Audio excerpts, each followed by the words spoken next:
And this is a whole subject that we'll get into another time, because this is a very big subject about how the church uses the sunrise behind the mountains. There's a very good reason why, and we'll get into that another time. But just to show how this symbolism is used in politics, in corporations, religion, churches, even the sunrise Torah symbol. The Jews use the sun rising over Jerusalem all the time. That's a very important symbol. Here we have sunrise in Jerusalem. There's a reason why the sunrise is important, because it's a symbol of the Illuminati, the illumination of the world by the illuminated minds. And of course, Charles Taze Russell, when he founded the International Bible Students Association back in the 1868, Zion's Watchtower today is known as Jehovah's Witnesses. That was a Illuminati Zionist movement as far back as 1868, and the sunrise was used profusely in the old watchtowers. Now, the rising of the morning sun is called the dawn, so when the spiritual or intellectual enlightenment comes into your heart or mind, we say things like, "Oh, it just dawned on me." Why do we say that? "Oh, yes, it just dawned on me." That's what the sun does. It dawns.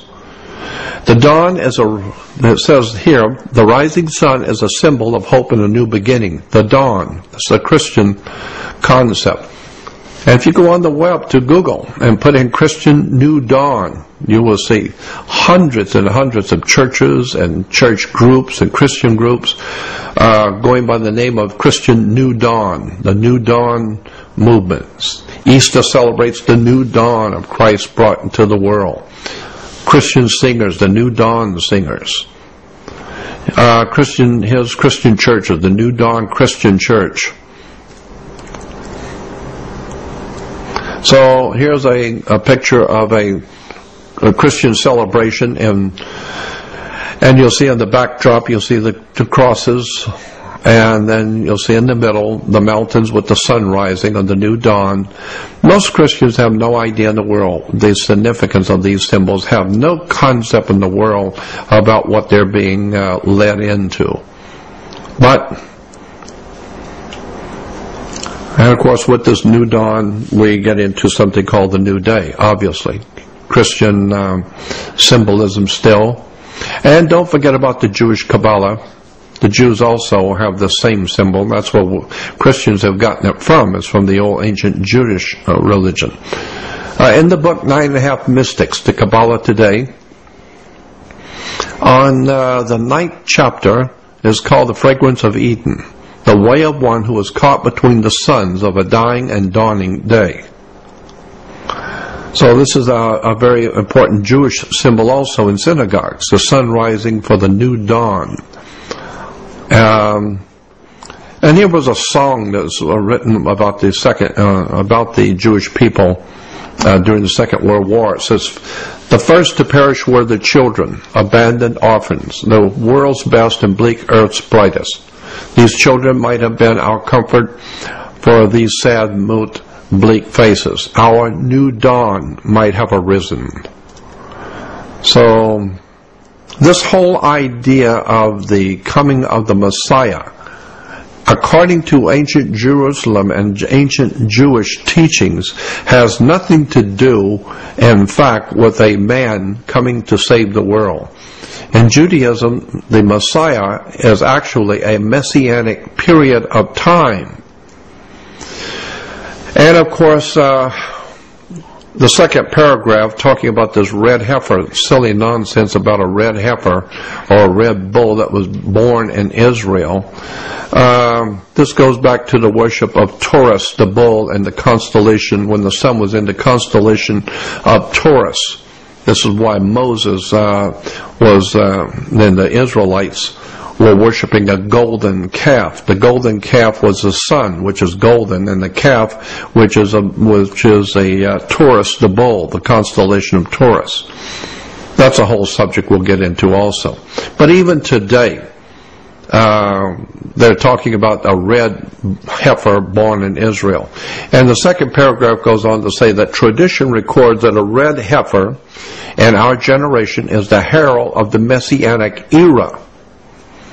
It is certainly an important development toward the rebuilding of the Holy Temple.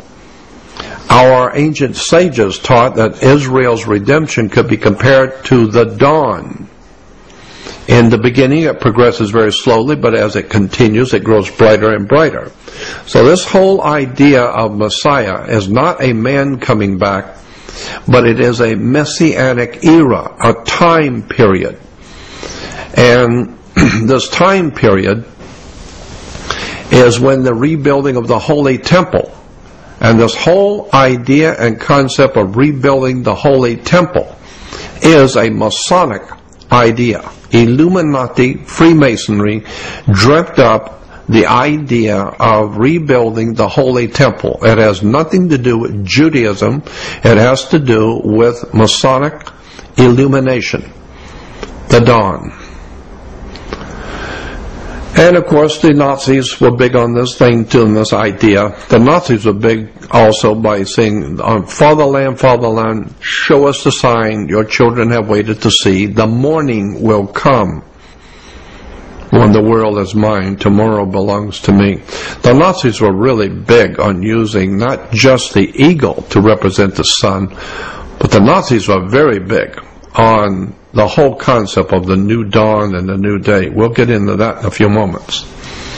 If you go to the United Nations website and go to the UN website and type in a new dawn, you will see there are many, many articles about the new dawn. But what the UN is talking about, when it uses the term new dawn, is a new dawn for socialism, or what we might call Soviet communism. That's the new dawn in the United Nations view. So here we have newspapers from the UK. It says only a strategic partnership with China will keep this new dawn bright. Here is Gordon Brown with his wife talking to Ted Kennedy, and it says Gordon Brown, the Prime Minister of England, calls for a new dawn of collaboration with the U.S. and the European Union. Bush sees a bright dawn emerging. Here's Brown calls for a new world order, which would be a part of that truly global society of the new dawn. Even the Catholic Church is getting into the act, talking about the new world that's coming in the new dawn. And while we're talking about the UK and the United States working together for this new dawn, we might also want to remember a very interesting and important article in August of 1914 in the Congressional Record.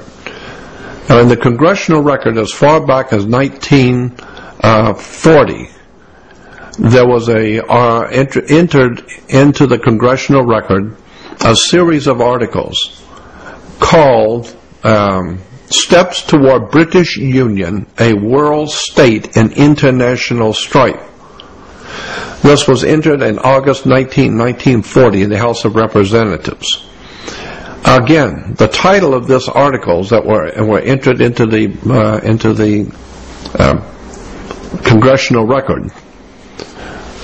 Think about what you're reading. Steps Toward British Union, a World State, an international war, international strife.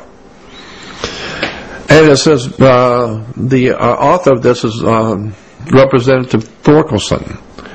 And he said,